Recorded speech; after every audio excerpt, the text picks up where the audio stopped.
Super 16, it's the cream of the crop. College football time of year, don't stop. You're adding this guy. Just another go dome with the courage, heart, skill, and will. Bringing you the best 16. Serving up a plate for the football fiends. Breaking the best 16 college teams. Football fans, it's the show of your dreams. Ain't no bias, Chris Zorich breaking truth. Traded in the golden helmet in the past for a suit. With the tape, never lie, college ball, he's a stoop. Breaking the top 16, not the top 32. I don't mean to cut you off like a Zorich jersey, but you ain't really grinding unless the jersey dirty. Hit the running back like a Mack truck behind the 30-yard line. It's game time, my team riding off the sideline. You look at Chris like this with a fact checklist, going over college teams like a big scientist. Steve streaking from his head like in his playing days. Super 16 polls on the show straight away. It's the FBS, the best of the best from the ACC to the SEC. Pac-12, Big 10, Mountain West, Sun Belt, and the Big 12. Open your eyelids, who the best like the clock? Super 16 is the cream of the crop. College football time of year, don't stop. With Christopher Zorich, just another go dome with the courage, heart, skill, and will. Bringing you the best 16. Serving up a plate for the football fiends. Breaking the best 16 college teams. Football fans, it's the show of your dreams.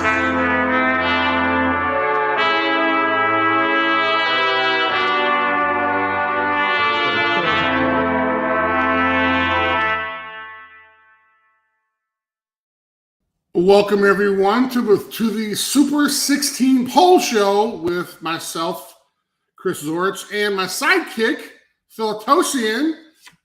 We got a little bit to discuss about a game that may have happened between the 49ers and the Bears, I think. Yeah, something like that transpired yesterday. Chris, I know you were watching it. You went to the alumni thing. I did, which was awesome, actually. Was it awesome? It was great. It was the night before. The Bears have been doing this for like 50 years. And literally, you get people like from really since, well, not since the inception, obviously 1920, but we had everyone there up to, I think there was a couple guys that had just retired, I think maybe a couple of years ago. But other than that, we've had folks there that they're like in their 80s with like walkers and stuff like that. So it was kind of cool seeing everybody. I hope you were holding the door for those gentlemen, though. Of course. We weren't. I wasn't going to tackle them or anything. Come on now. You never know, Chris. You get amped up getting that stance. I was fired up. It was fired up. It was good seeing a lot of old teammates. You saw our guys, right? You saw Big Steve Edward and Eric Kramer. Right? I did. I had a chance to rap to the fellow guys who are, I don't know, are they? They are TTNL family on this network. Yes. What do we call them? We call them family. We call them family. Okay. Yes. I saw part of the fam. Yes. Was hanging out with those guys. They obviously said hi. I told them I'll be talking to you. They're like, yeah, we know. So I'm glad that went well. It didn't go so well. The only thing went well for the weekend, huh? Yeah, exactly. It didn't go so well for the Chicago Bears. Obviously, Coach Nagalicious was Covalicious in his wherever undisclosed area. But the Chicago Bears, Justin Fields showed, and I'll say this truthfully, as I said in my rant, you could see Justin Fields, his athleticism, his talent put on display. Sure. Everybody and their brother now has probably seen that highlight reel of a play. And also the throw to Jesse James, which I thought was just as outstanding. Right. Looks like a shortstop throwing to first, but just diming that ball in there. And again, it's always in the Chicago Bears fashion to have some, and you were a part of this, and you said it yourself. The offense comes to play, and somehow the defense doesn't. Right. The defense really comes to play. The offense doesn't. They have never been able to put it together on both sides of the football.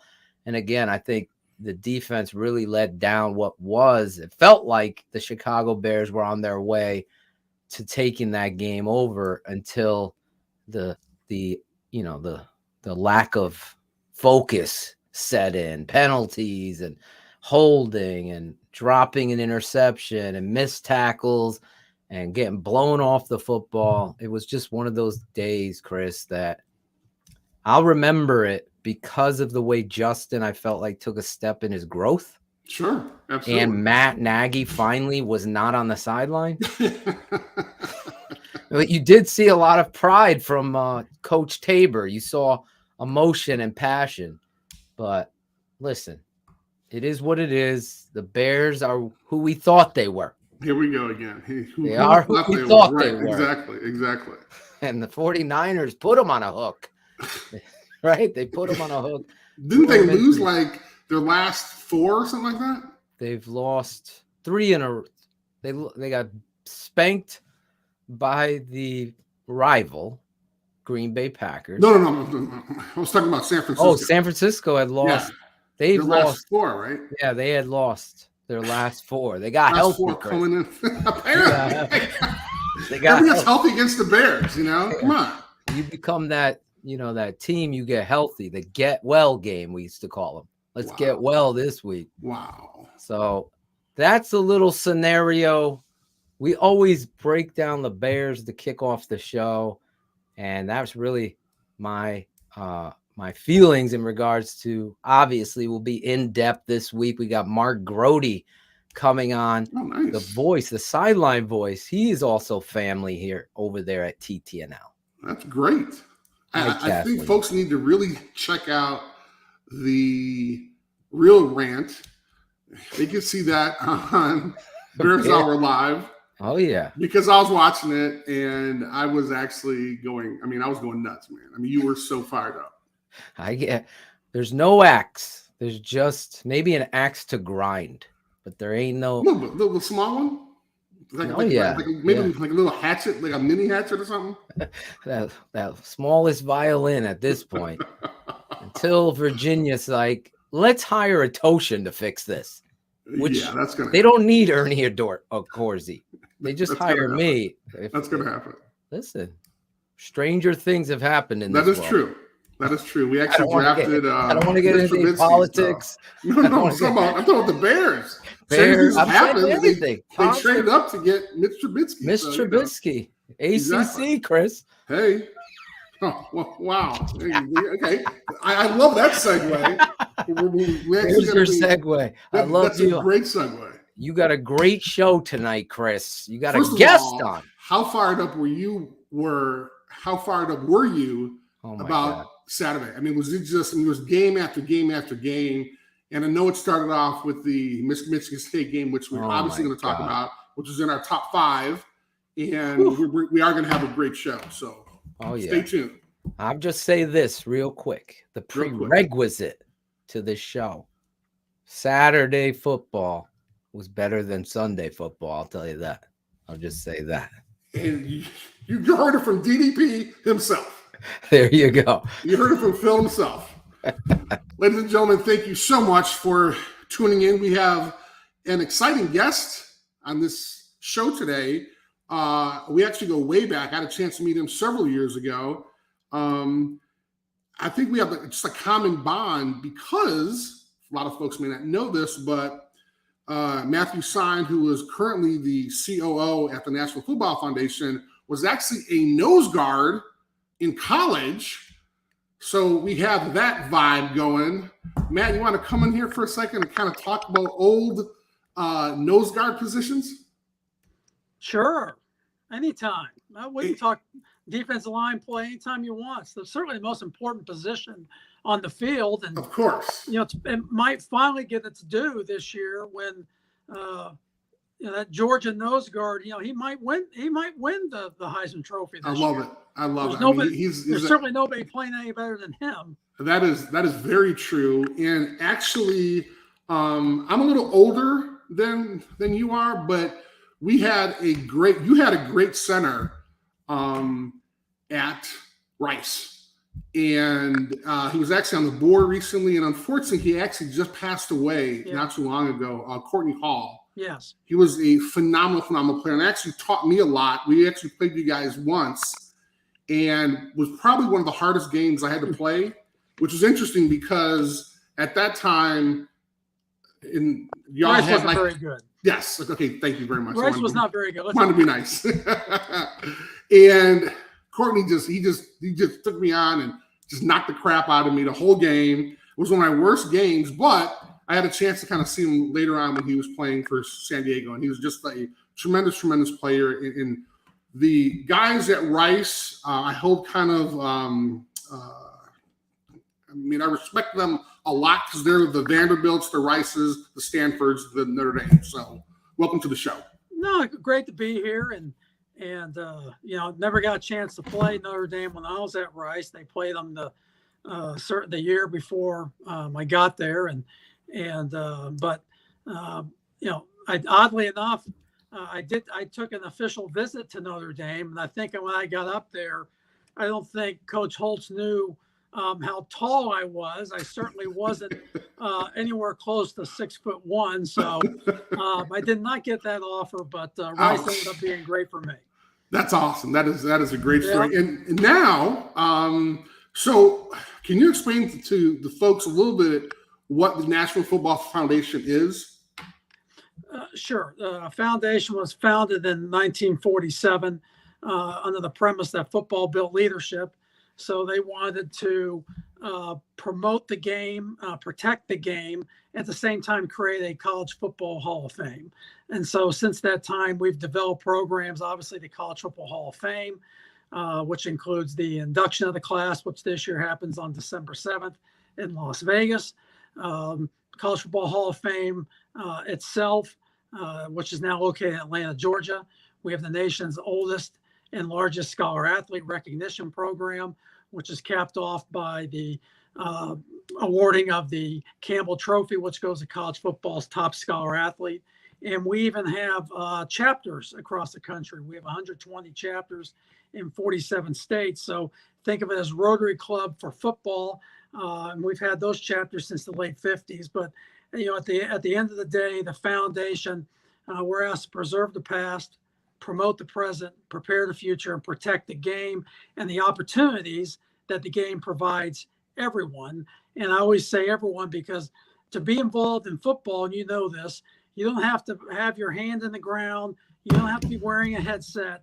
There's a lot of different ways to be involved in football on a Friday, Saturday, or Sunday that don't involve playing or coaching. And we believe it's great for an individual, but, it's great for the community. And, more times than not, we're going to produce better citizens because of the game. That is absolutely true. And one of the Campbell Award winners, one of the first ones actually, is Chris Howard, yes, who is currently the president at Robert Morris, who actually played against at Air Force. So, this is just, the National Football Foundation is really what everyone tries to achieve when you're talking about success in athletics. And I think if not for the National Football Foundation, I'm really not sure where this wonderful sport of football would be. And I know there's been some challenges. And can you talk a little bit about that? I know that, for the last several years, soccer moms have kind of been up in arms a little bit. And I know there's been a huge push called Football Matters that the Football Foundation has really kind of promoted and allowing folks to really understand who the faces are behind the masks. Sure. And one of the things we did last year, we made a pivot with a name change to our PR campaign, which was Football Matters, and we changed it to Future for Football. But the same goal, again, is it's really to talk about the good in the game and to make sure that everyone has much information as possible. We don't get into the negatives of the game. That's not our role. That can be somebody else's. But our job is to promote what's good, but also, try to get people to understand the game on all levels and just give them different resources and different things to think about when they're considering the sport or talking about the sport. It's not perfect by any means, but there's so much good going on. We don't, a lot of times it just doesn't get the press. It's just not going to happen press wise. So that's why we developed this PR campaign to keep pushing it out and to use Future for Football as a reference for for parents, for media, for researchers, and just, before you make that decision, think about this or think about that. And we've been very successful with that. And I think at the end of the day, most parents or most guardians looking to make a decision on whether to let their child play the sport, I think more times than not, they're looking for excuses for them to play the game or reasons for them to play. Because again, it involves community, it involves getting off your device, whether it be phone or computer. I mean, that's just a fact. And in a lot of the cases, it's the reason that a lot of kids will fight through whatever's going on in school and keep going. And look, it gave you an opportunity to go to Notre Dame. It gave me an opportunity to go to Rice. And keep in mind, there's 776 schools, that 4-year schools that play college football or sponsor college football. So there's a lot of football being played. There's a lot of opportunities being provided for an education that aren't in the Power 5 or in one of the 130 at the FBS level. Sure. And I think what's also terrific is that the National Football Foundation, they provide support on really all levels. I mean, you talk about folks, Pop Warner, high school, and obviously also in college. And I think that's what's great is that, you're one of the overarching kind of organizations that really helps promote, but also more importantly, lets folks really understand what football can do for people. And I mean, I am a person that's going to stand up as tall as I can at 6'1" and just say that, if not for football, I'm not sure where I'd be. And I know there's 1,000 other stories of individuals like myself who kind of owe the National Football Foundation that debt of gratitude. Well, look, it takes all of us, everyone who loves the sport, again, at whatever level and however you're contributing to the game. We wouldn't be here if it wasn't for the great support of amateur football, of the colleges and universities, of the high school programs, of the Pop Warners, of all the parents out there. So it takes everyone. And again, nobody's saying it's perfect. But we're certainly trying to move things in the right direction and make people understand. Again, there's nothing wrong with the NFL. If you can get to the NFL, do it. That's great. But at the end of the day, in a given year, only less than 1% are going to make that NFL squad. So the numbers prove out. Take advantage of the opportunities given to you by the sport. And we'll have a better society. Love it. All right, Matt. So in 2013 or 14, you guys teamed up with the Football Writers Association of America, and you guys created the Super 16 poll. Can you tell us a little bit about that? Sure. It was kind of everything was in transition. We were going from the BCS to the CFP, and so it was going to look, the sport was going to look different, and how, rankings have always been a part of the game. Going even before the AP poll was the official poll. Before that, you had plenty of different polls. So that's why you have so many different national champions pre-1939. But we decided, okay, we have two great organizations with long histories of presenting national championship trophies. Why not combine forces? The Football Writers is based here in Dallas. In fact, their executive director has an office here, and our office is here at the National Football Foundation. And so we have access to these writers. We also have access to members of the College Football Hall of Fame. And they have great opinions, and they want to have a say, and they watch as much football as anybody. So let's put the groups together and create our own poll. And I think we came to a number 16 because really when you look at the CFP, how they're going to rank teams. Sure, they do a top 25, but essentially, the magic spot is really within that top 16. So sure, we just kind of landed on that. That's great. And so this is my first year being involved. So I am very honored that I've had a chance that I was asked but a little bit more importantly, I have a chance to kind of voice my opinion, as you mentioned, and myself along with I think it's 20 other Hall of Famers. Yes. And we have a chance to kind of let folks know how we feel. Our individual lists are published every week, so people can actually find out who voted for who in what week, what have you. But what I like is that it's a combination of folks that have been writing for such a very long period of time, but also or writing and covering it as part of the media. But then also now we're talking about individuals that have played the game. And so that's why I'm kind of honored to have you on. A little bit more importantly, honored to be part of the Super 16 poll.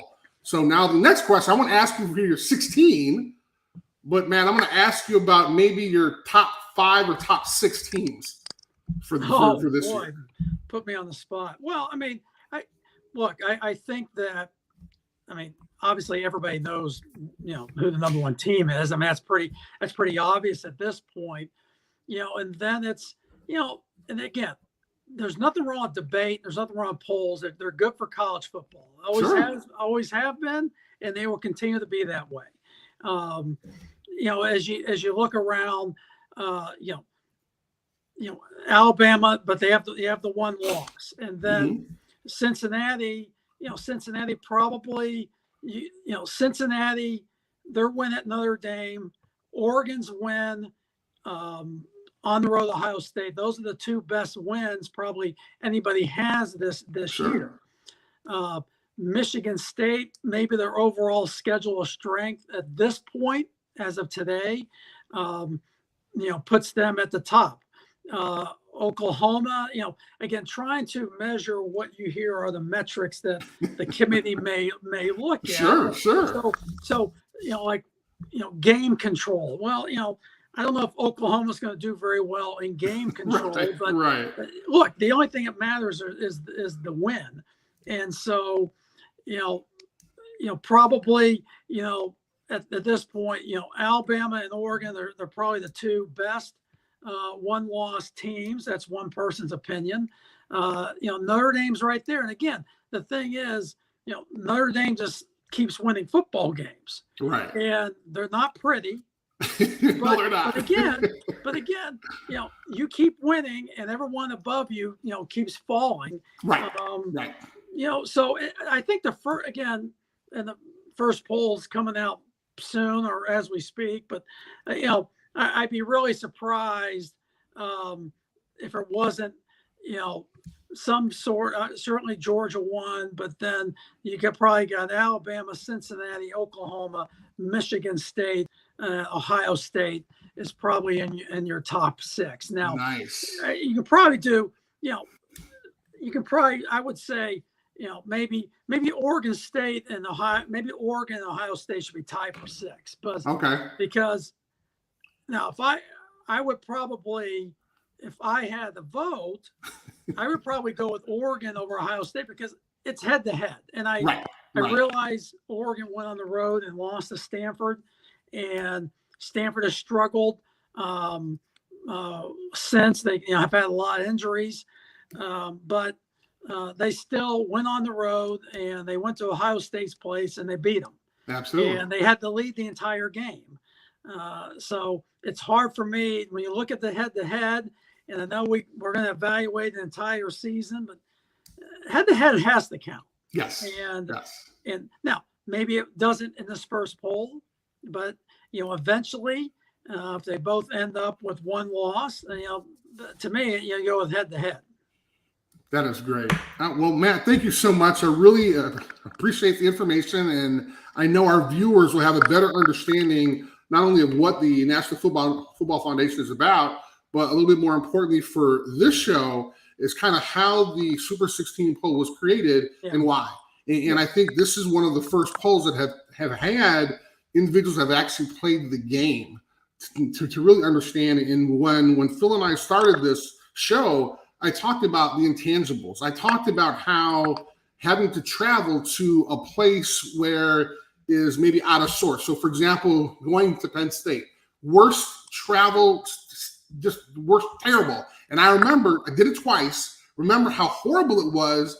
And then you talk about folks that have small locker rooms, right? So you got about 85 guys all cramped in a room that should probably house about only 30 people. So it's kind of all these intangibles that kind of come into effect, which I really take into really understand, because for me, that's part of it. And I'm not talking about a 6-year-old or 19-year-old kid who has a bad test or is having an issue, or maybe an issue with his family. I'm just talking about the circumstances that the coaches put our student athletes in, and how these individuals react under pressure. No, I think you're 100% right. And I think as we filter through the schedule, it's going to be interesting, especially for, the Big Ten. So Michigan State, Michigan, Ohio State, and Oregon, when they go on the road, remember they went on the road last year, wasn't anybody there. Right. So this year they're going to go on the road. It's and like Ohio State, they have a younger team, so it's going to be it's different going on the road. Absolutely. And if you're Cincinnati, it's different going on the road because you're marked. Everyone wants to take you down, and that's probably and there's nothing wrong with that. That means you've been successful, but that might be something new. And if you're carrying around the number 2 ranking, again, you're going to get everybody's best shot, which we've seen with Navy and Tulane the last 2 weeks for Cincinnati. And so, hey, a win is a win, and sometimes it's going to be really ugly. But the great thing about this year, I think, is you got so many games lined up, Chris, that are going to really probably pave a better path to find out who the top 4 Sure. should be. Sure. Because Ohio State still has Michigan State, and they still have Michigan, Right. and Oklahoma still has Iowa State, Baylor, Oklahoma State, and then one of those schools again. Right. Alabama still has Auburn on the road. Yep. And Georgia's got the SEC championship game. So a lot can still happen, and it's going to be an exciting end of the season. And I think it'll once again prove out that college football is the best sport by far. Absolutely, Matt. That's 100% true. Thank you so much for taking out time, being on the show. Sure. I do want to talk about the dinner on December 7th. 7th, yes. And that's going to be in Vegas this year, and we'll have a chance to honor 2 Hall of Fame classes. Is that correct? That's correct. It'll be the largest induction of Hall of Famers since 1954. So we have 32 players and coaches combined. And we just felt last year, College Football Hall of Fame, that's special. And nothing against the virtual awards, but we just felt like, look, it's too important. So we postponed it. So we have a big 2 great classes. Includes one of your teammates, Aaron Taylor, from a great offensive lineman. He's going in. So it'll be fantastic. It really will. I am very excited about it. So, Matt, thank you so much for being on. Thank you. I look forward to, and I'm again honored to be part of the Super 16 Poll Show. And I look forward to seeing you on December 7th. Yes, that'd be great. And appreciate being on the show and all the support you give to not only the National Football Foundation, but the sport in general. So, so kudos to you. Appreciate the example you set. And in case you don't know, Chris was inducted in 2007. So he got in pretty quickly into the College Football Hall of Fame, certainly well-deserved. And of course, we need more defensive linemen in the Hall. That's true. We need more nose guards. That's what it is. That's true.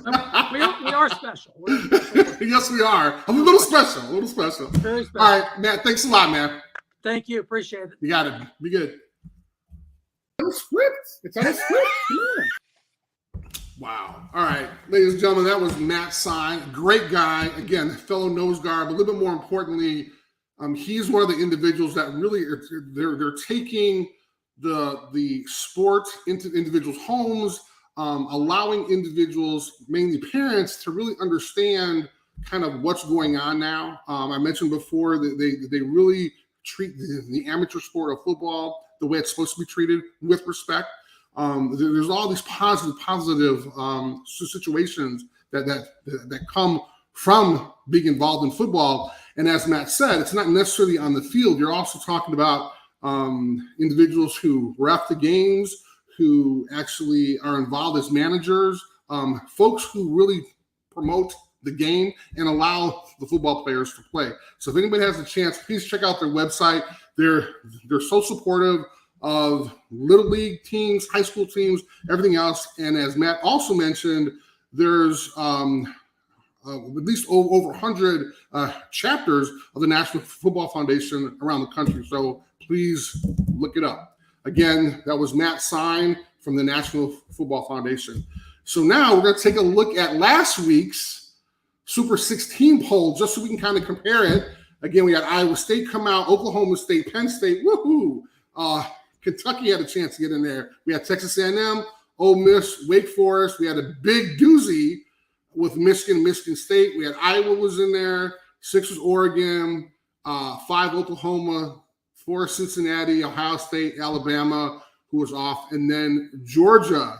So now we go to this week's Super 16 poll, and of course, we're going to start off with, there's me and my boy Phil, my partner in crime, so to speak. We're going to have it Real quick. Yes, sir. Real quick. Yes. Number 16, Ole Miss. You already got me started. Thank you, sir. Thank you. Look at that. I kicked it off for you. Great job with my man Matt, and you just giving a little perspective on why 16 How about and that? football, the importance of it tonight. Well, and I think what he also mentioned, which is pretty good, there's going to be a poll that's a little bit more important than this one, just a little bit. It's the college football committee ranking, which is a little bit more important. It's going to come out tomorrow.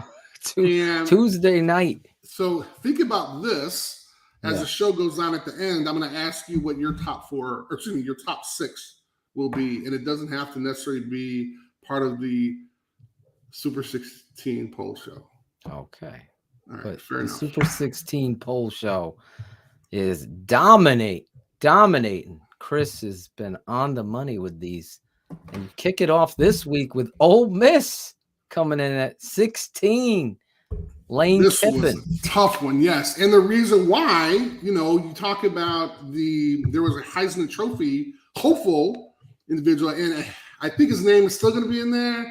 However, it may have got knocked down a couple spots there, but he not only did he played okay, but you're talking about an Auburn team that's really on the rise, right? Because we actually had them in the poll before. They wound up getting knocked out earlier, but now they're actually kind of doing something and had a chance to knock off a really good Ole Miss team that, remember, I was all pumped up getting on the Lane Kiffin bandwagon because, at that point, he was number 2 in the conference and had only lost that one game. So now they're down 2.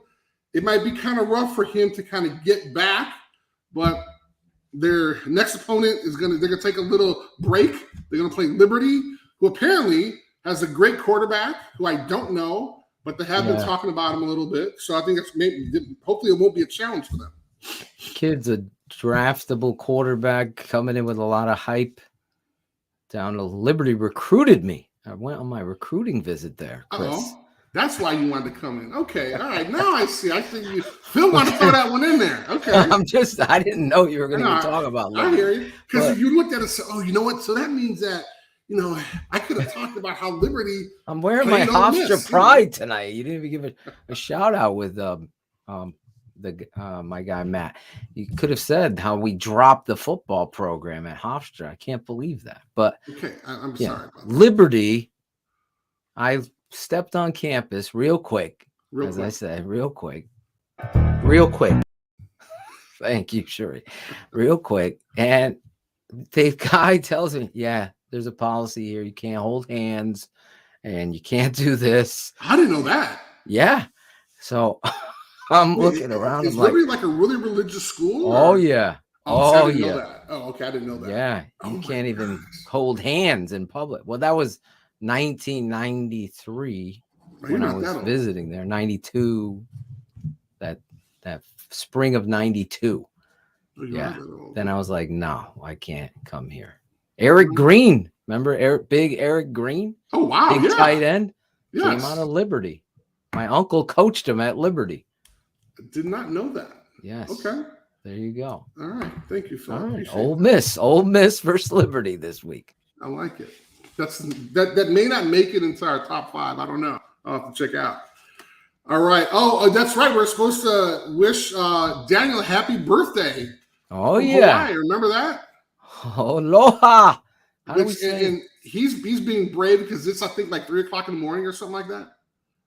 Probably no. I He's think- in the reverse. Oh no, In the I keep saying in the rears. future. My bad. So it's 3:00 yesterday then, right? Yes, he's still. It's It's 3 o'clock 6 in the morning hours yesterday. from me, so he is now 2:30 in the afternoon. Oh, he's cool then. Oh, Yeah, he's chilling on his right? birth. Oh, there he is. 2:30, Okay. see? Wow, look at that. See, See? DDP. It's on the script. It's on the script.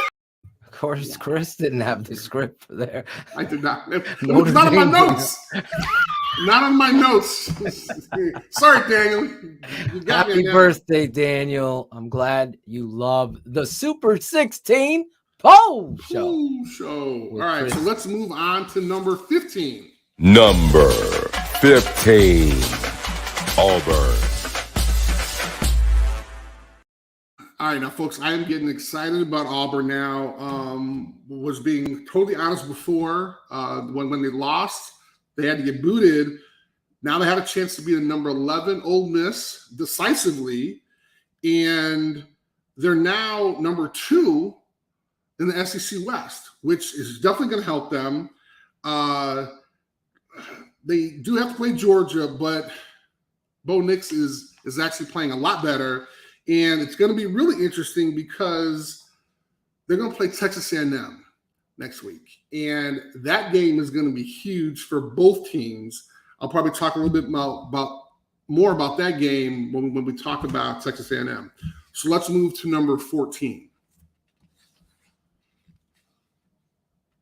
Number 14. Number 14. Iowa. Phil, you scared the shit out of me there, man. You threw Clemson up there, man. I was like, man, did I mess up something? Dude, you're freaking me out, man. I was hustling with the mouse and it hit the wrong button there. You freaked me out, man. But I want to get you. Chris is trying to put Clemson back in. I got a lot of shit for that. I got a lot of crap for keeping Clemson in for a long time, too. Thank you, Phil. That But, was a I wanted to Halloween bring you trick. on this one. I wanted to bring you on this one because Okay. we talked about how much we were excited about Iowa, but you called it. You're like, Chris, and you talked about it toward the end, but it was one of those situations where you knew they were going to fall. It wasn't going to be by somebody great either. Exactly. This has been a pattern, if you will. It's almost to the extent where, listen, some coaches teach and preach fundamentals and they show up on tape. And then, to Chris's point here, perfect segue, they can't go off the script. They can't go off the script. Iowa is that team. They just continue to try to do what they do. And then when you meet a team that's played you, or you're down guys, like the corner, I felt like was their leader. Mm-hmm. I remember I talked to Kid Right. Moss. Right. I know he's one of the only white corners that is in college football. And that was like a big deal for a lot of people because he's that talented. And then he was out, but he was like the leader of their team, not because of his skin color that people were making that story to be. And I felt like this is a pattern with Iowa. We do talk truth here. So I'm just keeping it 100. They win the game that, is a big time moment. They win that game. Right. They lose the game that you're expecting them to just dominate. And they've done that now twice now. They lost again. And they got Nollywop, Oh my Mollywop, God. Molly They Whip, had whatever. they the heck had you call it. 17 yards in the first half. Oh my God. 17 yards. It looked like Nagy was on COVID calling their place. That's what he probably was, right? Well, but the only bright spot now is your center guy, right? Yeah, he I mean, is that's like the special. only thing. He is special. He is. Listen, centers fall in the draft all the time because I have fans telling, well, we're never going to get that guy because he's going to be a first round. Well, if you look at the history of centers going in the first round, it's very rare. I know the kid from the Detroit Lions was the last one, but listen, you got to have an understanding. All these talented players that go in and skill player and another pass rusher and they start filling up those spots. So your Right. first round prediction of this guy, yes, he's a first round talent, but he could fall because other positions take precedence. It's just the history of what we know, Chris. So he is the standout on that team, but he can't throw a football. That's Quarterback very is a true. problem there, and it's unfortunate. Well, they have a chance to bounce back. They're going to play Northwestern, who I don't think This they've is the won number a Big 2 Ten team game. in the country, I Chris. don't think they. But that's what I'm saying. I mean, It's they your went number from 2 team in the They went poll. from 2 to. I mean, it happened so quick. It was like overnight. It's like now they're like they're not even a factor, but they are in your top 4. I'm surprised. I got to keep it 100. Oh, hey man, I got to be honest too, man. You know, I mean, when even with a teams, loss like that, twice you kept them in there. Well, again, I think they're a good team. I don't think they're terrible, but you know. Let me ask you, Ferenz, this is the pattern. Does Iowa need to make a change? That's really interesting. I would probably have to say, yeah. I mean, if they're not winning the big games, I mean, that's what the goal 8 years of this of the athletic director is going to be. Now, again, it's what your goal is. If your goal is to graduate guys, if your goal is to make sure that you guys are competing and maybe winning Big Ten championships every now and then that's one thing.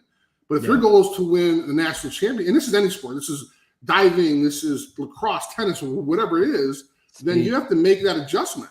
Speak it, bro. And if the person who's getting you, if the person who's coaching you isn't getting you there, then you have to move on. It's business, right? I mean, in whoever this coach is that you let them go, whatever sport, they're going to go ahead and get paid anyway. So It's not like they're going to be out and destitute, homeless, on Skid Row, kicking a can. Oh, if I would have could. No, they're going to retire with a couple $1 million in their pocket. So it's not so much.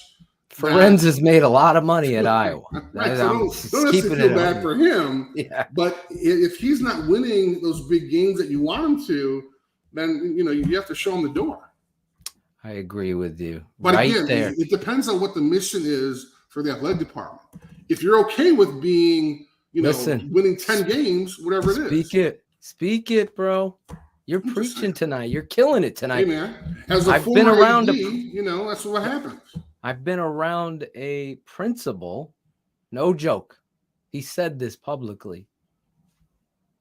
I was an assistant coach at the time, so I don't want to put anybody in trouble, but he goes, I love the fact that we can go 500 because everybody's happy that you made it 500 and people are happy that you didn't have a losing season. And I'm like, this is not, I can't be in this. Never participated in sports before. Exactly. Never. And that's the politics. That's the Chicago Bears too. Hey, we're fun. We're fun. We're out there on Front Street or State Street. State Street, I like it. We're competing. Hey. We're 8-9. We're 8-8. We made the playoffs, and Bears fans are smarter than that. Come on. No, I don't know, man. There's been a waiting list for years for the season tickets, man. Yes. I mean, it's the greatest game. I think the game, the feel of going there and the team historically is the attraction. But walking out of there getting embarrassed by the Green Bay Packers is not fun. I'll tell you that. or else saying that that they own you. So They that's own you. Pretty impressive. They have, Which honestly, I mean, we don't even sell those fake ownership tickets that they buy. they just create them themselves. Hey, why not? We should start selling them. Put Wow. Aaron on it. There you go. Cost me Yeah. $300. Own a piece of the Bears. By Aaron Rodgers. Yeah. All right. Let's go to number 13. Number 13, Notre Dame. Okay, cheer for they're back. They're back in my Super 16 poll, and although they beat an okay 4-4, or excuse me, 4-3 UNC team, I mean, they actually put up some points. Surprising enough, and watching the game, you heard the players saying, "Let's put some more points on. Let's score some more," which is very encouraging. Which kind of makes me think that maybe somebody talked to them about how they weren't going to score some points or whatever. But I think Kyron Williams had a phenomenal game, and he almost hit 200. I think he was at like 199 or 198 or something like that. But he had this amazing run, amazing 90-yard run, and scored a touchdown, which I think was absolutely amazing. And I'm going to talk about that a little bit later, but it's interesting when you have great players like that. And he reminds me of a dude that we had way back in the day. His name was Ragib Ishmael. I don't know if you guys may not know him or not, but he was a phenomenal player. And I think that Kyron, I don't put him there yet, but I think he has that type of ability. Every time he touches the ball, folks are excited that something may happen. And that's great. Not only for him as a player, it's obviously going to cause issues for the opposing defenses, but it's great to have someone like that on your team. It's going to give your team some confidence. Now, the thing I don't like, which happened again, thank you very much, Daniel. The thing I don't like was that Brian Kelly switched quarterbacks again. Phil, I mean, we've been talking about this since literally the first game. This is going to be the story of the night. And I mean, and again, I'm not a quarterback, but I need the confidence. I need to show my leadership. I need those guys to look at me in the face of the huddle and say, we're going to win this. But if they take me out every other series or put me in for 2 series, take me out, and this guy's, I mean, he has over 1,000 yards passing, so it's not like this guy's not good. And if you like the other guy because he's a runner, well, that's a whole different issue, right? Because now you're saying that you can't pass protect, which is why you put him in. But it just gets frustrating to be this this kind of ingrained and excited about a team, but still not. And again, maybe Brian Kelly has something that we don't necessarily know as fans, but just from a standpoint of a player, and I'm sure you talk to any player, you talk to any quarterback, the worst thing that you can have is 2 quarterbacks they call 1A and 1B. Yeah, I totally agree with you. And I kind of joke, but it is the story tonight, the flip-flopping of quarterbacks. I'm not a fan of that at all. I really believe you go into the game with a plan. If you've passed the baton, then that guy's now the quarterback for the rest of the game. We ain't going unless there's an injury. Peter Tom Willis goes out, he gets hurt. Bring the next guy in. That's it. First of all, folks, for those folks who might not know, that was a reference to when I was playing. I mean, that was a long time ago with the Bears when Dave Wannstedt, we had like 40 quarterbacks, Moses Moreno, Peter Tom Willis. I mean, there were guys I don't even remember, bro. You were bringing guys in off of the street. You had Jeff George in there. Yeah, we had George. Justin. There's a dude named somebody. I mean, it was insane. So I'm sorry, I just kind of laughed. The Peter Tom. Listen, we have to have fun here. Your Notre Dame team looks sharp, but I agree with you. I really do. I think it's so important to a young quarterback too that they are not looking over their shoulder. Did I make a mistake? Am I coming out like that? That doesn't sit well with me. It's especially, I would think Kelly would understand that. And it's shocking to me. Same with the other guy. I'm not that smart, but if I'm a 5-star quarterback, if I'm a 4-star quarterback, am I going to look at Notre Dame? Because not if I mean, that's a great point. You saw this as well as the old ball coach, Steve Spurrier. Remember, he was doing per quarter. And it doesn't work. It's like, okay, we're going to go with this kid next game. You've watched this tape or whatever. Or the second half, you've decided to make a change and you go with that. I felt like they did Cone wrong twice.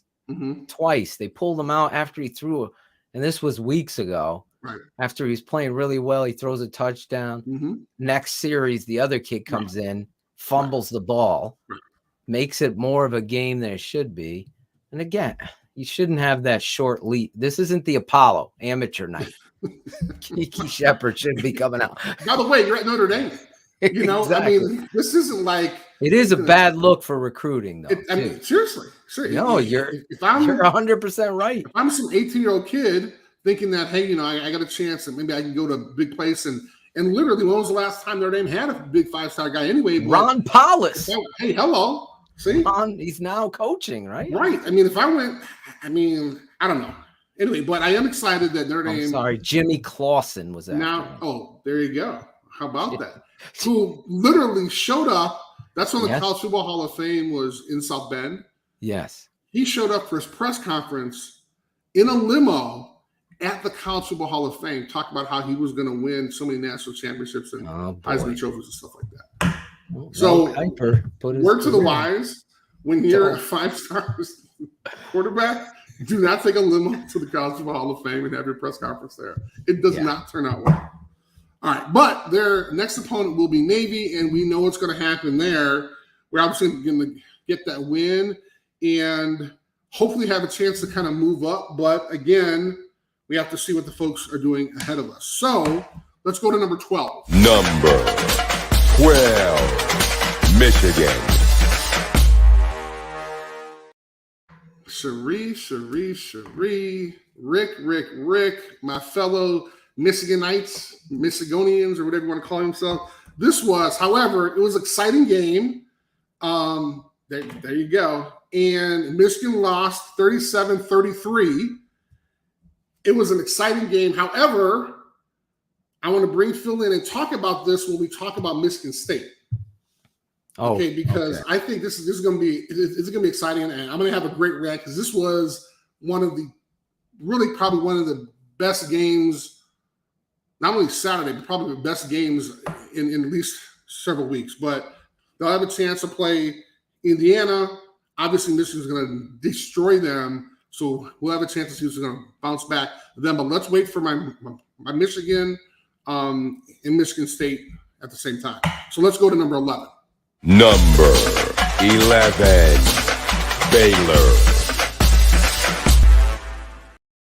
Now, folks, this is amazing because they are debuting at number 11. Now, they would have debuted lower, but we had some teams that were higher than them that kind of fell, and I felt like I had to keep them. I obviously want to keep Michigan in there because I think they are a good team, but a lot of folks kind of put Baylor kind of on the back burner because they only had one loss, and that was against Oklahoma State, 24-14. And it wasn't that bad of a loss, but that's their only one. And they beat some ranked teams. And I really think they have a chance to kind of make a run at it and have a chance to kind of play Oklahoma. So it's going to be interesting that they're obviously on the schedule, but can they beat them? And that's really the hard thing. Now, I also going to talk about this a little bit later, but they're going to play TCU, who just had their coach walk away. So that's kind of the difference that we actually have a chance to talk about later, because I want to get Phil's opinion on this. But their next opponent is going to be TCU. So let's go to number 10. Number 10, Oklahoma State. Now, I just mentioned them before about beating Baylor. So their only loss, they're also 7-1. Their only loss was to Iowa State, and they were ranked really high. They smashed Kansas, which they're supposed to do, 55-3. Oklahoma needed to kind of take some lessons from them because that's what Oklahoma couldn't do. They couldn't destroy them. But it's going to be really interesting because they have a chance to really, they play in Bedlam, Oklahoma. That's the regular season game. If they beat Oklahoma, it's going to be craziness. And they have the potential to actually do that. So let's kind of look at who they're going to play. Let's not kind of worry about the next game. It's going to be West Virginia. I mean, I don't want to think about these kind of lesser teams and this late in the season, because now, as we see, we're going to hear tomorrow night, we'll have a chance to kind of hear that other poll. I think it's called the College Football Playoff or something like that. Those guys are going to have a chance to kind of see where they fall.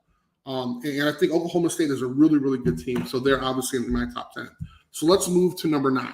Number 9, Texas A&M. Now, they move up 3 spots after having a bye week. One anything special. But they're going to play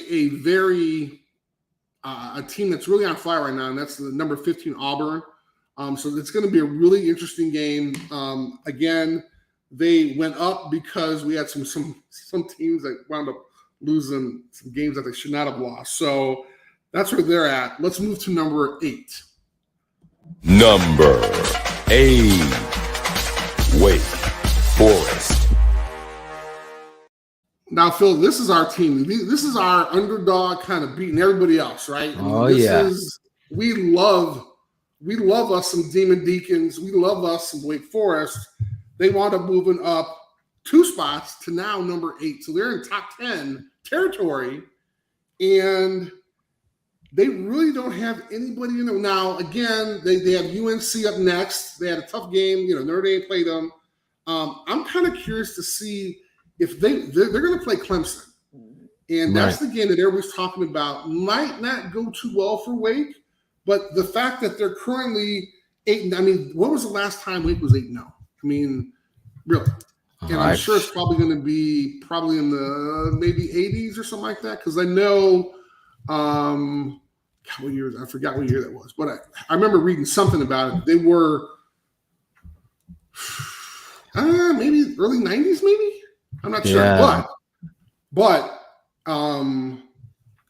they haven't been there in a while. I'll tell you that. I can look it up. What are you trying to say? Old as hell? No, I'm kidding. No, Wake Forest. But here's the thing now. I mean, they wound up being Duke, and they haven't won an ACC game this year yet. See, so that's the problem. Can we judge them? How are we judging them on this talent? I mean, if they're dominating Duke, I mean, how good is Duke? They haven't won an SEC game, an ACC game yet, and we're in week 9. It's hard to fathom. The last time they had 8 wins alone, it looks like it was. Thank you, Shree. Okay, this is maybe the first time in history. Okay, that's even more pressure. Yeah. 8-1 was 1944. They had 8 wins. Oh wow. Okay. So look at that. I mean, they're this team. How cool for them. This team. They're going to be part of history, and they're going to have a chance to celebrate some great stuff. So that's cool. But again, I'm a little worried because with UNC. I mean, I think we were even Notre Dame. I want to say they were losing until the 3rd quarter, I think. So, I mean, UNC is a tough team. Yeah, they got to get past them. Plus, you've always been the sisters of the poor with these guys, Right. So this is, remember Steve Young doing that thing, getting the stuff off his back when he finally won? Yep. That's where Wake Forest is. They've always been considered a basketball school, they're the Duke and Wake Forest are basketball schools in the ACC. Now, to get this is where you set the tone for your culture, your program. So this is a big opportunity for them. And even if Clemson and North Carolina are down, these have been hurdles and obstacles. We talked about it with Iowa. They always have those letdowns. How are you going to handle this? Are you going to become the dominator? This is really where this coach, who clearly has a great energy, his players love him. I was watching a little bit on them, and he's got something going. This is the other thing I really wanted to say real quick, is that a lot of these coaches build these programs and then they bounce. They get a better offer. Mhm. I want to see this man stay and continue to build and be, like, a coach that builds his program. You Sure. don't sell out. Stay and build what you're doing and win these games for these kids laying it down. I mean, they're playing. I was watching them this Saturday. I was watching their game, and they really play fundamentally sound football. It's That's exciting. great, man. That It is really great. is. That's great. See, you're one of the lucky ones getting the ACC network. That's the thing. And I'm trying to find the ACC here in the Midwest, dude. It's not happening. I have a nice app that I'm going to send you. Although it got shut down this past Sunday Gee, I wonder why. It got shut down on Sunday for football, That's but what Saturday it was working perfect. That's what happens when you do a little bootleg version of something. So yeah, man. Hey, man. Somebody finds out about that. Gotta see that wake. Again, UNC is going to be a good game. So now, so you can stay on for this one. Let's talk about number 7. Number 7, Michigan State University. Dude, was this game not? I mean, this was big. And I don't even know Michigan had a damn aerial attack. Where did that come from? The dude's a freshman, I think, right? Hitting tight ends. When he threw that ball to the receiver, I forget his name, number 4, and they went up 30 to whatever. I'm like, okay, Michigan's got this. Dude. Right? I mean, I'm texting my boy. I mean, wow, this is a big win in a tough environment. Then all of a sudden, good old Mo, you talk about 2 quarterbacks. That's where Jim Harbaugh, of all people, I figured as a former quarterback, he would get it. Exactly. And be like, just leave this kid in. Mm-hmm. He's playing. He's hot. Mm-hmm. He's hitting the tight end. He's doing the things he needed to do. Then they have the fumble on the read option, Chris, which I will never run read option game anywhere. That's not my style of football. Because of that, I don't like shotgun. Let's run option out of shotgun. It's just my personal preference. But that being said, that was the change, the whole momentum of the game. You get a first down there, momentum going, you win that game. That fumble just gave Michigan State life. And that running back from State. Oh, come on. I mean, that 5 touchdowns. Wait, let me see. This dude is a baller. Kenneth Walker III.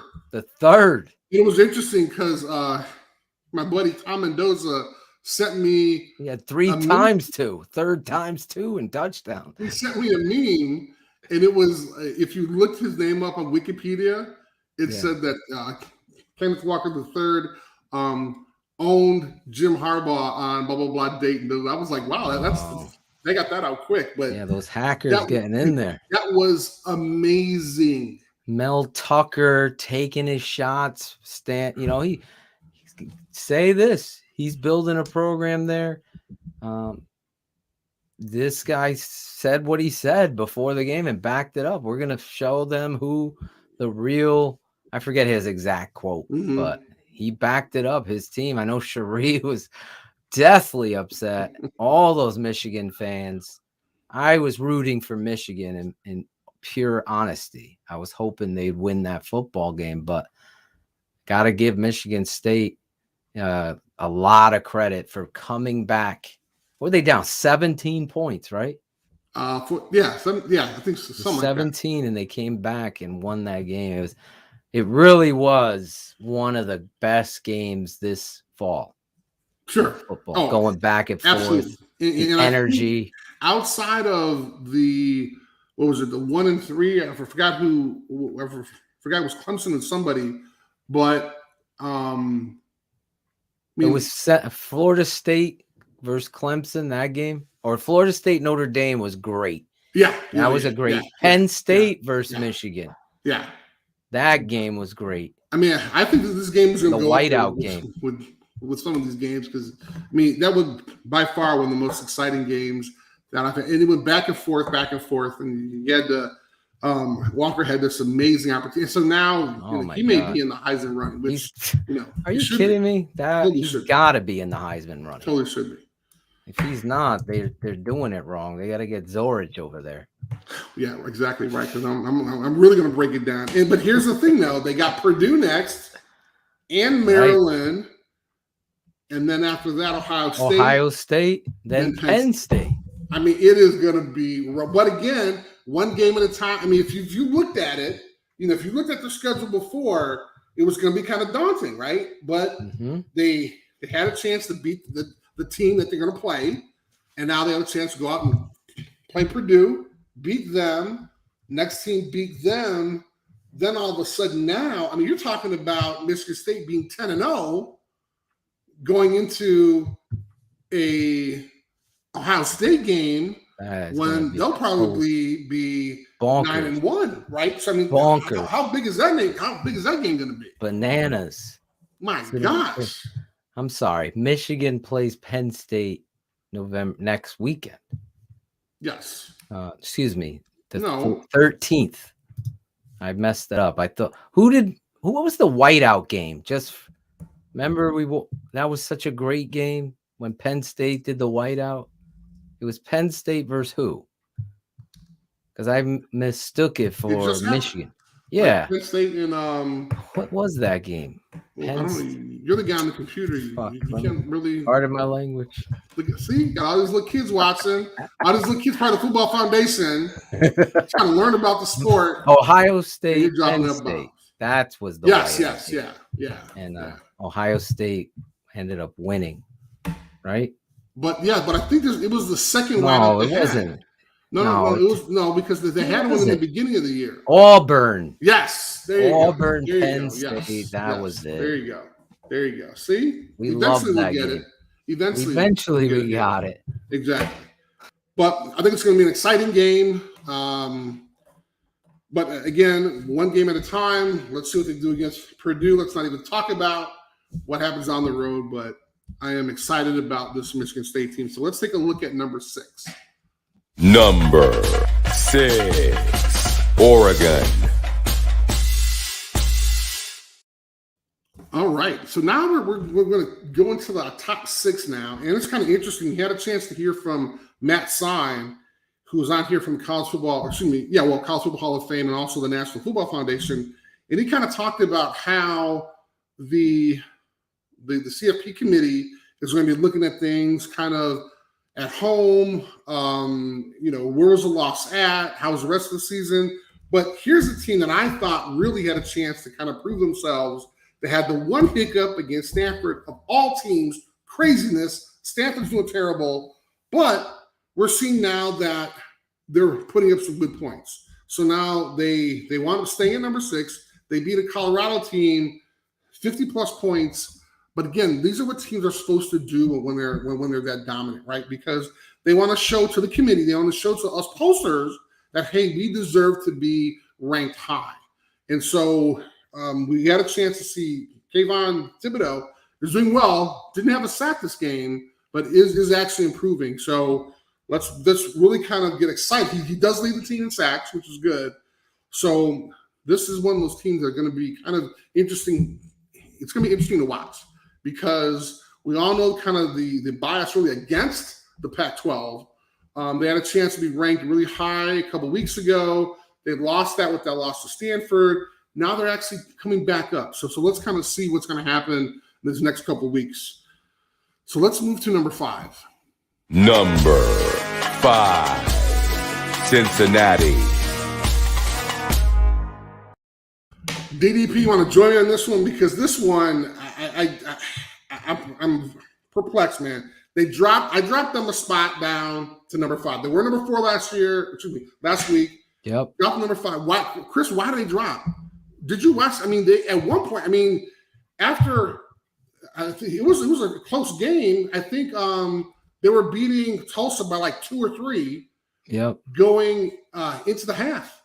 Okay, now this is a team that they're supposed to be throwing up points like they did against UCF, they did against Temple, 50 plus. I mean, this is what they're supposed to be doing in their conference.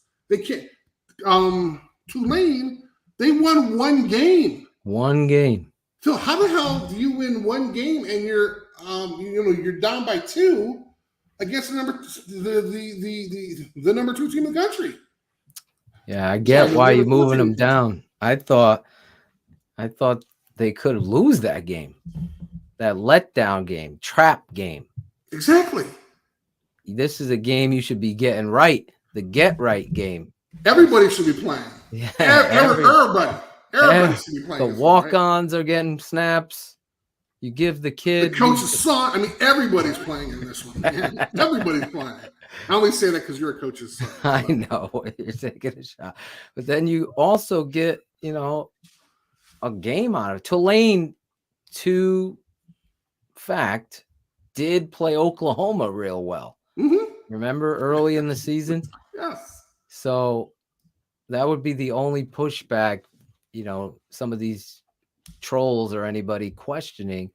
But right now, where Chris is giving them a downgrade is because Tulane is now further in the season and they've only had 1 victory. So you would think you'd go and put this game to bed by halftime, and they didn't. So it's not like they haven't done that before. I mean, like I said, UCF, and this is what they're going to have to do for the playoff committee, because when they have these close games, man, they're going to be like, well, wait a minute.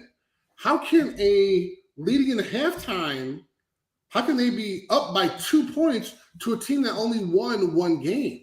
And that's going to be our number 2, our number 4 team in the country. And I really think it's going to be really interesting. We have a chance to talk about this later, but kind of what's going to happen tomorrow evening with the Cincinnati. And I know it's only going to be the first week, but are they going to put them in there? I'm being realistic. I hope other folks are being realistic, and I would have had Michigan State at 5 over Cincinnati. That's right. No. That was my. I'm just saying my opinion. I'm not threatening the Super 16 poll, Joe. Not like when you mentioned that other poll, right? You've mentioned them 5 times tonight. Well, no, that's the real one. That's the college football the real one. That's the Zorich poll. That is the poll. I want to see how close you are. I think fans of this show and this network understand how. Listen, I say it every week. There's no bias. I say it in the lyric. You look at Chris like this with this fact check list going. He doesn't come with bias. He comes with the truth here. Wait, I keep it 100 with them. I just got Notre Dame. They just came back in. What were they at? Like they weren't even in your poll for 3 weeks. Yes, no, you're right. They're back in at 13. Again, 13. Now the only thing I agree with you. Yes, but I would have had Cincinnati at 7 and flip-flop Michigan State because I think that win versus a rival with the 2 teams that high, gotta give them. And Cincinnati almost losing to Tulane. Gee, imagine they lost to Tulane. They're out of the poll. They're out of the poll. What are you going to do with Oregon? I'm going to leave them at 6 where you have them. I like where you got them. Okay, so you're saying that you would have Michigan State at 5. Yes. Okay, gotcha. Okay. I don't want to reveal any of your other poll show coming up right here. I do want to give a shout out to D-Rock Irish because D-Rock. I love what he said. Notre Dame is Cincinnati's best friend right now. But I also want to give him a shout out because he followed me on Twitter. So I will want to say thank you very much. If you're not following Chris Zorich on Twitter, I don't know what you're doing. And you may even get a shout out. Hello. Yes, you may get a shout out here. All right, so I'm kind of nervous, but Cincinnati's next game is against Tulsa. Tulsa's 3-5. Tulsa. They're actually better than Lovey Tulane. Smith's old team. They're actually better than Tulane. So what's going to happen there? And again, I want to say I'm kind of like I got one arm and one foot on the bandwagon. Like I'm trying to get off because I'm just a little nervous. But again, I think what's going on is great. It's just I think Fickle's doing a great job. The thing, though, is he has to learn, he has to understand, as Matt said before earlier, when you got the number 2 on your back, when you got that high ranking on your back, guess what? Yeah, that's folks are gonna play harder. Hell and yeah. so you had a one win. That's their Super Bowl. I gotta talk. I gotta do some research on this Tulane coach. He gets guys ready for the big games. Now we gotta establish the foundation of winning. There you go. Listen, will you come coach with me if I take the Tulsa job? Wow. Defensive line, I got you. Ooh, that may be interesting. Can I do it virtually from Chicago? No. Okay. No. Maybe. I have a 9 to 5. COVID Chris. Oh, there you go, COVID Chris. All right. Thank you, Phil. Let's move to number 4. Number 4, Oklahoma.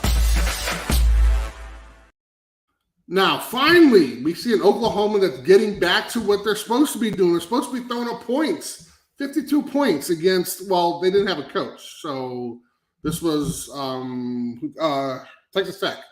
So their coach kind of bounced. So now you have a team that's supposed to win, and they are winning finally now. And then we saw this earlier, almost losing to Tulane, which was craziness. So then you have now beating a team with 50 points. This is what they're supposed to be doing. Caleb Williams threw up over 400 yards. Phil, how do you do this? How does Riley have he has a quarterback that is a Heisman hopeful that starts the season off. Mm-hmm. It didn't work out. He gets benched, and his second team freshman goes in there. And now he becomes Heisman hopeful. The Heisman. What the hell is going on? He's got a great. He's got a great. He knows how to get quarterback. He knows how to get quarterbacks. Jesus. Yes, this guy has come in there and is starting to establish himself. Like we said against Kansas in that moment where that heady play was, where he takes the football. Exactly. That could have been a monument. Oklahoma's gone, but that kid makes that play. Now they're here as a freshman, a heads-up play. This is what's freaking me out as a freshman, man. I mean, imagine he's going to be a senior, or imagine he's going to be a junior. You know, exactly. This kid, the sky's the limit. You already could see just the way he carries himself along the sidelines. Like, he is involved. He is yelling at his teammates, not in a negative way like Cutler, but yelling in regards to being positive, trying to get them motivated. Let's go. We got this. And he owns his mistakes. Those types of players are on a different level, and that's why it is what it is. I believe, again, had Lincoln had a quarterback true competition, I think the young buck was coming in with the Heisman hype. So you're kind of put in a bind. Sure. Right? You got to play this kid. Exactly. He represents Oklahoma. We got a shot at another Heisman kid. Mm-hmm. Adrian Peterson was our last one. Maybe there was another one, I forget, but I think it was AP, who, by the way, signed with the Titans today, replacing Derrick Henry, who got hurt. I think you're forgetting one in the middle there. Was there another one? Who was the other one? He was a quarterback. Was it the quarterback? The kid from the quarterback, the Cardinals. You can say. Oh yes, Baker I did. Mayfield? Baker Mayfield. Come on, he was the guy, man. I forgot about. He Baker. was the guy. He was short. Come on, he's talking shit to the audience. Come on, to the fans. Oh, I like. Dude, he was my guy. You like my boy Baker. Keith, dude. We loved. Well, we still love. We love that guy. I mean, he's just such a competitor, and he does great commercials with his girl. How great is that? Come on.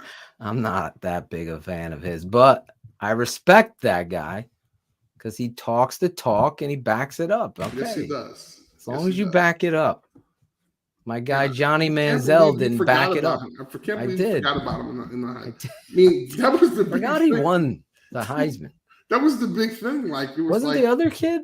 What's the kid from how the was he doing Cardinals? quarterbacks. What's the kid with the Cardinals? He was from Oklahoma too, right? Who? The Arizona Cardinals. What's his name? The short kid.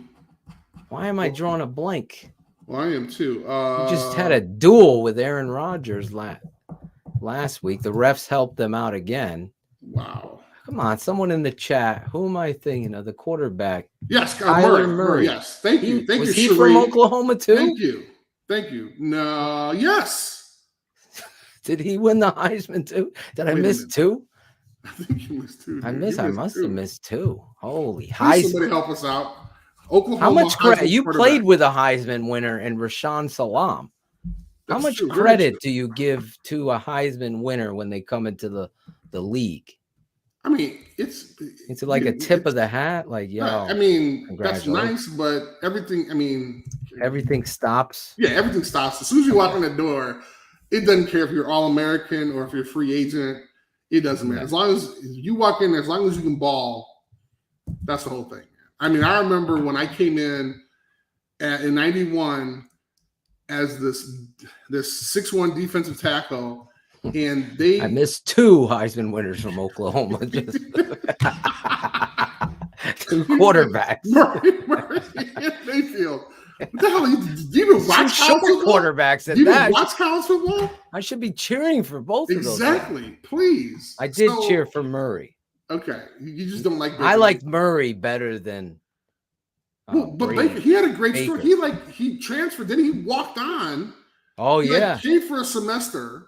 he walked on from Texas Tech. Yes. He had this awesome story. I like Murray better though. That's okay. That's just my opinion. That's okay. All right. I won't short. finish my Go ahead, first year story. No, that's okay. You don't want to hear about my sob stories. All right. So let's go to number 3. Number 3, Ohio State. Okay, speaking about freshmen, Phil, again, you have to jump in here. They got a quarterback as a freshman and a running back as a freshman. The quarterback, CJ Stroud, does some amazing stuff. Mm-hmm. Had 300 yards. The running back, what the hell is this? Henderson. 50 yards. These are freshmen. The hell's Dave doing over there, man? Come on. I mean, this is They why, have the great recruiting classes. Come on, man. And so this is why they're, remember, and this is what I told you. We talked about Ohio State, that loss. Then all of a sudden, remember, they were low and it kept moving up. Now they're number 3 for me. 3. You're feeling their How could you whole not? energy. Now, I do have to say this. Mm-hmm. Penn State was their only ranked team that they beat. But Yes. again, this is kind of the whole Dabo Swinney effect, right?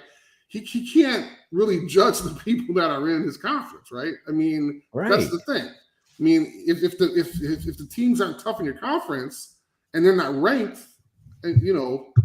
Well, aren't they playing? This is the tough stretch for. This is where we find out. This is for everybody. This is for This is where the Michigan State. This is for Michigan. This is Ohio. I mean, this is everybody. This is but it. Again, if no you look Iowa at record, no more. If you look at their record, Penn State's the only ranked team that they beat, which is interesting. But again, they're throwing up the points, and they have players who are these are freshmen. That's what's so amazing to me, and that's why I think Ohio State is after last year. And I had my bones to pick with them because I thought that was really unfair. Yeah, I know. The Big Ten wound up putting them ahead of Indiana when they did not have the proper games that the Big Ten set up. They said you have to play X amount of games. They wound up not playing them, but yet because the last game was Michigan, there was a COVID issue, then all of a sudden they were able to leapfrog Indiana to participate in the bowl championship yes, series, which is just unfair. But that's just me. But again, I'm going to give respect to where it's done, where it's due. And Ohio State, they're having a great they year got now. Nebraska, they got Purdue, who beat Iowa, and then it's State the gauntlet versus State. That November 20th game. If Michigan State continues to win and Ohio State, that's going to be that's bananas. not even Michigan. That's not even Michigan Ohio State game. That's Thanksgiving weekend. Yeah, that's crazy. I know. I mean, this is an exciting year to be a Big Ten fan. I'll tell you that. Your boy Jim Absolutely. Harbaugh went from the penthouse to the outhouse in one game. That's what They happens. want him fired now again. I'm like, what? Come on, man. They're crazy. They're crazy. They're absolutely crazy. I don't get it, Michigan fans. All right, let's go to number 2. I'd steal them for the Bears in a heartbeat. I bet you would. Number 2, Alabama. All right, now this is going to be exciting. They had a bye week, so we really don't have a lot to talk about. But they have LSU now. LSU is with a kind of lame duck coach. What do you want to call that, Phil? A coach who's there but really not there. I mean, Ogeron's there. That's pretty much what you call it, Chris. A lame duck coach. I like that. That's pretty... What the hell, man? Who did he play for? That's like, yeah, it's a terrible situation. If you're gonna go. If you're moving on, go. Unless you're retiring. Well, but this is like hold on there, Phil, because I've got some comments later to talk about coaches. Shut up. But no, I didn't say that. It's going to be interesting still. Everybody's still talking about, now they had the hiccup against Texas A&M, but everybody's still talking about that SEC championship. But now you talk about Auburn is on the rise. Now we have them at 15. It's going to be exciting because they still have to play in the Iron Bowl. So imagine the Iron Bowl deciding who's going to play for the SEC championship. I think that's going to be great. It could be either Auburn it could be either Auburn or Alabama, and then you got Georgia. So I think it's going to be a great. I think it's about 3 weeks from now. But let's talk about LSU. We're going to have a great game against LSU. LSU is a lame duck coach. It's going to be exciting. So let's move to number 1. Number 1, Georgia. Phil, jump in, man. Come on, man. Have you ever seen a more dominant defense? No, I Dude, mean, Florida didn't score until the 4th quarter. They're just flying around there. Just everybody's flying to the football. You talk about pursuit drill. This is like there's nowhere to go. And it all starts with my guy in the middle, man. This dude. Did we call this week 1? Oh my God! We were talking about this crazy. kid. And then they're saying that he Heisman on 3rd down. Though they got this other guy who might even be better than him. He's not even a senior. He's a junior. I mean, it's crazy, dude. And crazy. But we talked about this, right? We talked about how on some teams you have when guys get spelled, when guys are tired. Somebody else comes in and, guess what? They were a 5-star player. Or guess what? They're a sophomore, junior that really plays well. So, I mean, it's just, it's amazing. But here's this. So they played 8 games. Mm-hmm. The defense only allowed 5 touchdowns. That's 35 points, or that's 30 points. Are you kidding me? In 8 games in the SEC? We're not talking about. Yeah, we're talking about the ACC. We're not talking about the MAC. Cal State Fullerton here, or the Pac-12, or the Big 12, where they do not play defense. This is the most dominant defense we've seen in a long time. And believe me, I love some of those Alabama defenses a couple of years ago, but man, God, come on, man. I mean, that's amazing. I think they're allowing they've allowed only 50 points as a whole, but you're talking about 30 points. I mean, they've only allowed 5 touchdowns in 8 games. That's really impressive. Jordan Davis, he is one of the most dominant interior linemen I've seen, and I was a huge, and again, this is past history, fan of Aaron Donald at the time. We were one pick away from getting this dude, if you remember, and the Rams ended up trading up and getting him.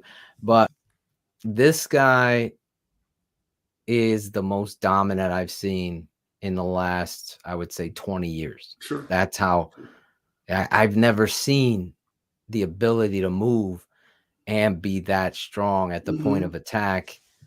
But he plays with a passion of loving the game. Yeah. So sometimes you get these guys that are like Albert Hainsworth was a freak, right? But he didn't love the game of football. Let's just be honest. He was doing it to make money. This kid, you could just see, loves the game of football. When you're that talented and he's very, very football smart, this guy, I would do. I mean, that's a top number 1 pick in the whole draft. Woo. Even over a quarterback, he changes the whole dynamic of your team. That's how good this kid is. That'll be oh interesting. My to see God, how high it goes. That's really interesting. We'll see. That'll be real good. We'll be covering it, Chris. Hey, hello, I heard that. So now, let's look back at your poll. Well, or do you have another point? Well, no, I just want to say they have Missouri next, which again is not one of these kind of, I mean, they're not going to pose that much of a threat. I mean, Florida was going to be their biggest threat until they played in the SEC championship, no doubt. Right. And, they have not had the hiccup like Alabama had. And it's almost like a toss-up now because now Alabama has to win out in order to get there. And I think with Kentucky losing, Georgia already has the SEC West East wrapped up. Yeah. So wrapped. now, second half. Now I'm starting to play the guys that might not have played. So I really don't care about them scoring on my defense in the second half if it's not my starters. Right. Because at the end of the day, I don't want to risk injury, but I want to get my guys some experience. Because we know the guy in the middle, he's a senior. He's going to be gone. So let's get some younger guys in there and give them some game experience and allow them to go out there and compete. And that's why I think that these teams that have this great personnel, they'll have a chance to kind of allow the younger players to get in. So that's kind of important. So yes, sir. Let's take a look at the week 9 of the Super 16 poll. We're going to start with Ole Miss. Then we can take a look at Auburn, which we've been talking about. Iowa just really, really, really hard pressed to have them in there. We have 13. Finally, Notre Dame gets back in. A not too happy Michigan or Cherie or Rick. We got an upcoming Baylor, Oklahoma State, Texas A&M, Wake Forest. Everybody's cheering for them at 8. We now have Michigan State at 7, Oregon 6, Cincinnati dropped 1 to 5. Now Oklahoma, Ohio State, Alabama, and of course number 1 Georgia. There we are. Yes, there we are. The crew right there. The 6. Hey, there we are for real. Shouting out Cool Kennedy, Ron G, and Cherie doing all the work behind the scenes. Ronnie G. Love it. Look at that. Love it. And by the way, you didn't notice any drag or anything today, right? No, tremendous. Exactly. Tremendous. I don't you have. I had to broke out the cord. I broke out the Cat 5 again.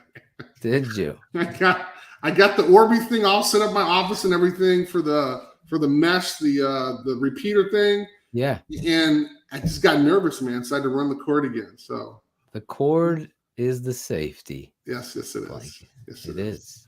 So, but before we break into our top 5 matchups, I just want to brag a little bit on how our 5 were some really great games. So obviously we had Michigan State. Penn State, Ohio State was a big game. Ole Miss, Auburn, we talked about, was really good.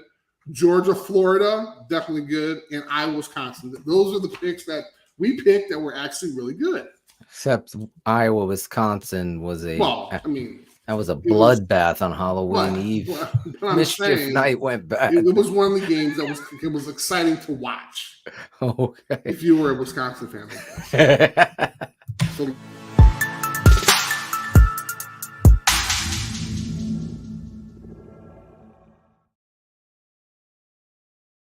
is going to be kind of hard because there aren't a lot of big matchups. There's only one ranked team that they're going to be playing. Other ones, they've kind of massaged their schedules to play kind of not so great teams. But our number one game is going to be Auburn, Texas A&M. We actually talked about that earlier. And I'm putting Wake Forest and North Carolina because I think that's going to be one of those games that Wake Forest is going to have to pay attention to. And I have Oklahoma State and West Virginia.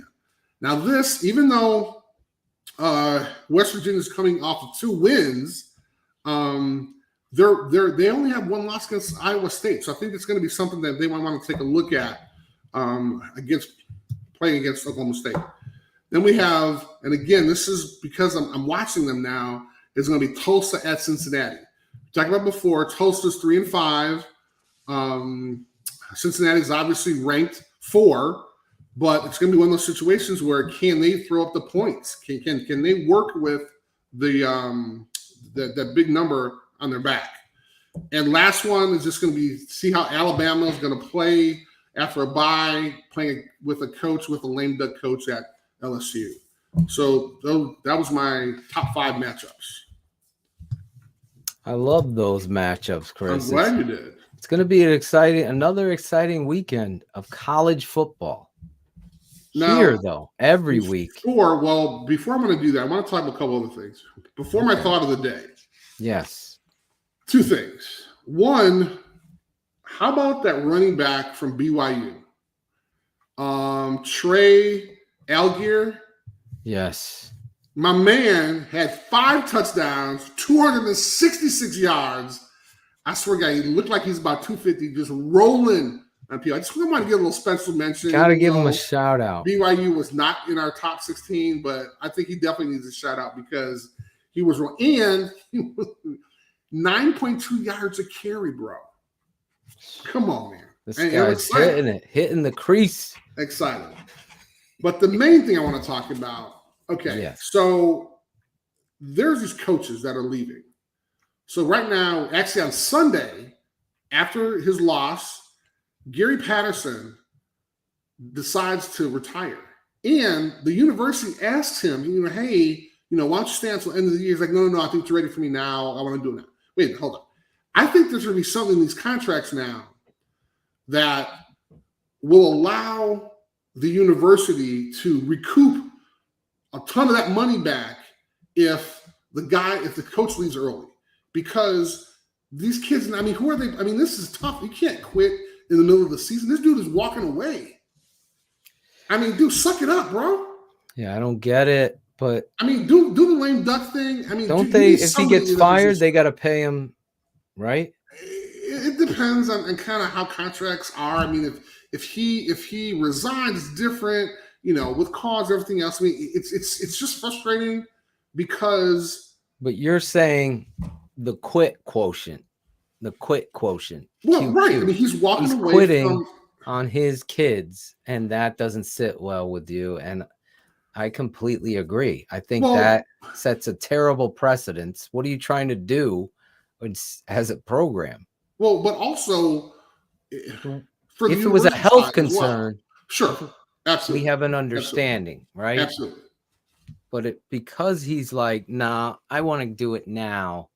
It's like Willy Wonka, that little girl. I want it now, Daddy. I want to quit. We can't celebrate this stuff. Well, and then even schools who are letting folks go early, what about USC? We saw that after week 3. Yeah, what the hell? Crazy. Do you have someone else in mind? It is a bad situation. It sets a bad precedence. It's not the NFL. This is college. You still have young kids. Yeah, young kids. These are kids, and I totally agree with you. Totally agree. Glad you said it. we're gonna have so let's do something different. We'll do the thought of the day, and then after that, just a couple more comments. Okay. So, thought of the day, Chris. Yes, let's go to you, Mr. Chris Zorich. Every week here on TTNL, it's the Super 16 poll show. Chris Zorich takes to the tape. He watches the games. There's no bias, and he comes to the table with his top 16 teams in college football. Comes with his notes. He's like a young lawyer, a state assigned attorney for you with his notes. He doesn't want to miss any loophole. In this case, though, every week Chris gives his final thoughts.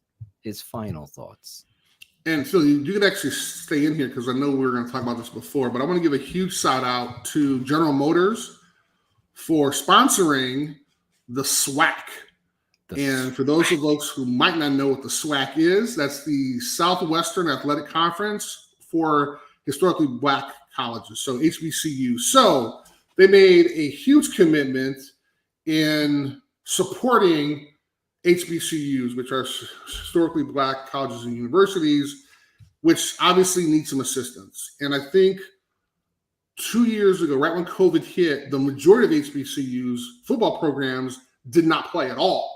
Right, they didn't. I mean, they literally stopped playing, right? And so but a lot of it was finances. A lot of it was not being able to test as often as other schools were able to test. So they were like, hey, this is going to cost us somewhere close to like $500,000, $1 million. We didn't plan for this. We can't do this. So they just wound up shutting down.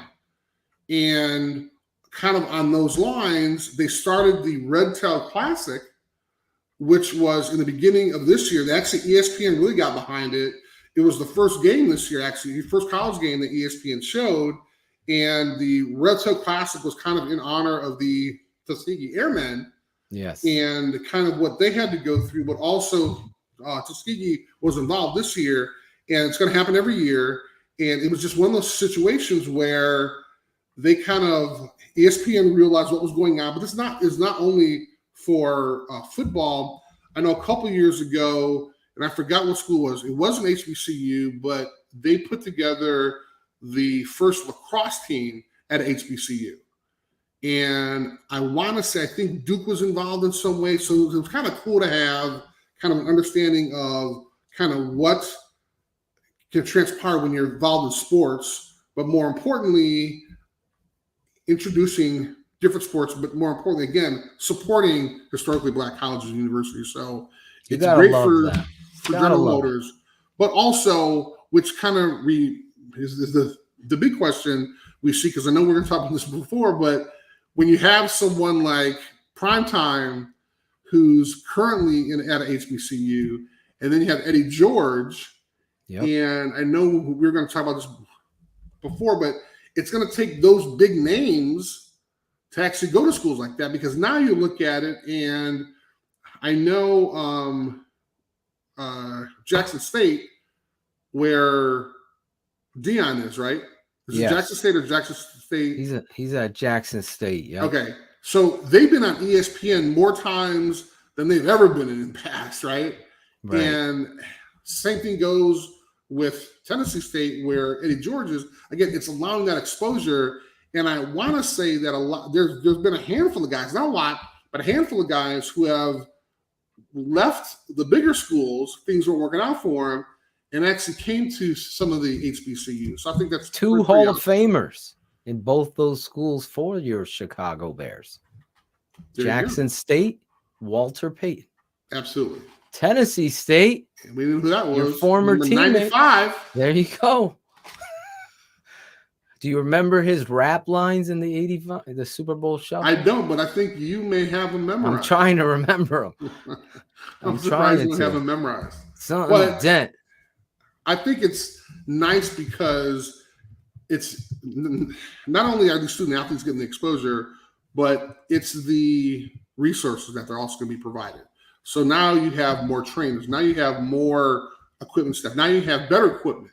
Right. So it's going to allow these teams to really kind of play. And the recruiting is picking up. Sure. You see that Sure. there's several 4 or 5-star recruits that have committed in their commitment signing to Jackson State University. You've seen a few. So, And I think also didn't Deion's son, didn't he was committed to go somewhere else, like a Power 5 team, and wound up decommitting there and committing to where his dad is.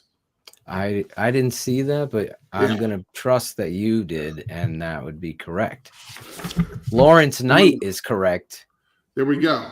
Great football players can come from any school. Very, very And true. that's true. But true. in this case, you hope the SWAC gets to the level with this kind of commitment from GM that they can play up against the Georgias and the Alabamas and these bigger schools to say, hey, this is where we've taken this historic Black college university football and we've transcended it to this level. So that's why I was going back. I'd go coach a team like Tulsa and build my program and not get lured away by a bigger school. That's what I want to see coaches do. Like build your program at Wake Forest and stay there. And Wake Forest, pay the guy what he should and don't be greedy. All of these coaches have left there. Me and you were talking about the UConn coach. He bounces in the middle of the night to Maryland and they bring him back. I'm like, oh my God. Randy Edsall. If they should have talked to me before they rehired him. Like what? DDP. Yes, exactly.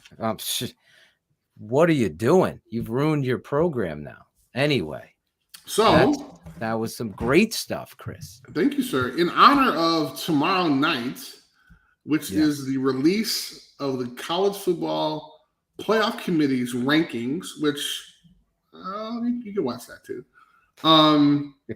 What are your top 16? Excuse me. What are your top 6 teams? My top 6 teams. Yes. This is going to be difficult here because me and you seem to be, obviously, I'll go back to forward. You want me to go 6 down? I prefer if you went 6 up. Okay, that's what I meant. 6. Okay, I say 6 down. People go 6 up. Okay. Right. 6. I would put Oregon at number 6. I like where you have them. Right. We talked about that. Yep. I have Oklahoma. Oh, really? Number 5. Okay. I have Michigan State number 4. Wow. Excuse me. I'm sorry. I have Ohio State number 4. Okay. I have Michigan State number 3. Wow. Okay. Alabama 2 and Georgia 1. That's how I rank. No Cincinnati. Cincinnati. Really? Okay. I'm with you, bro. All right. You pushed them down to 5. I put them out of the top 6 because of the way they played against Tulane. Sure. Like if it was early in the season, I would say, okay. I just think here's my thing. Oregon's win at Ohio State, impressive, and they continue to build off this now. Then for me, Oklahoma's there because of what this quarterback has been able to do. Their defense is sussy, as my daughter would say. Sussy. And Ohio State goes underneath Michigan State because Michigan State just beat Michigan in an all-time classic.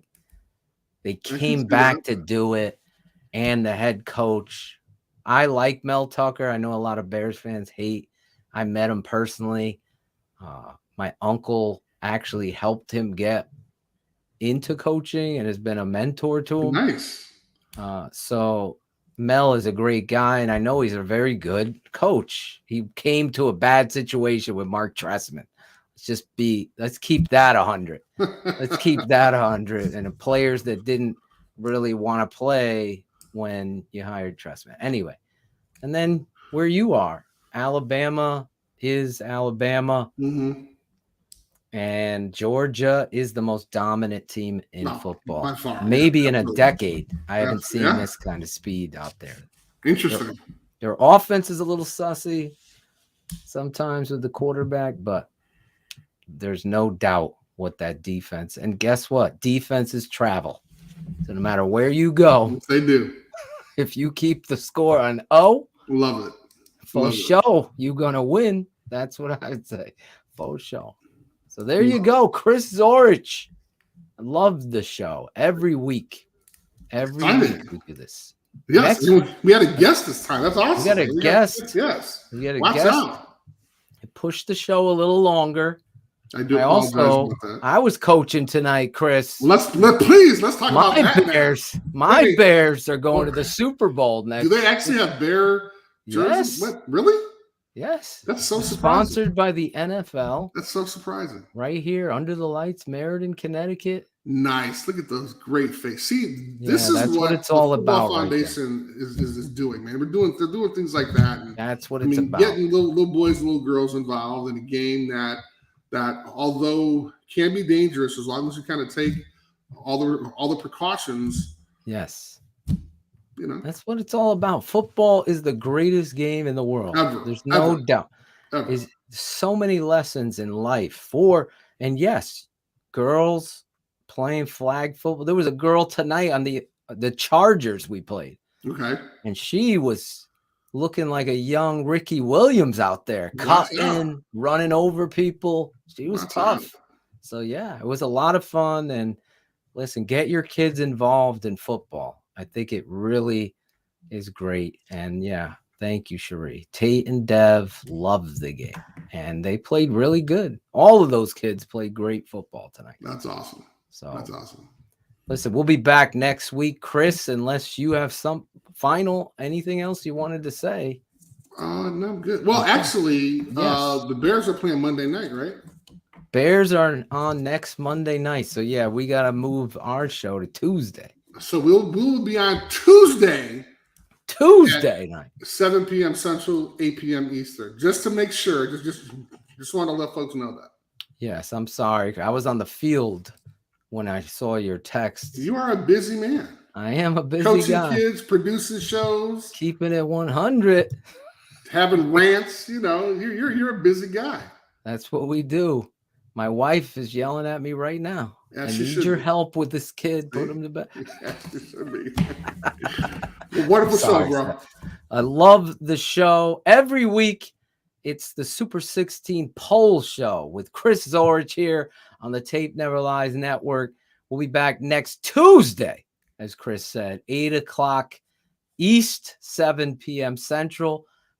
We'll have the poll in hand. We'll also have some big games to go back and look at and get you ready for these college playoffs. And this has been one of the most exciting years in college football in a long time. We also have some surprise nuggets next week.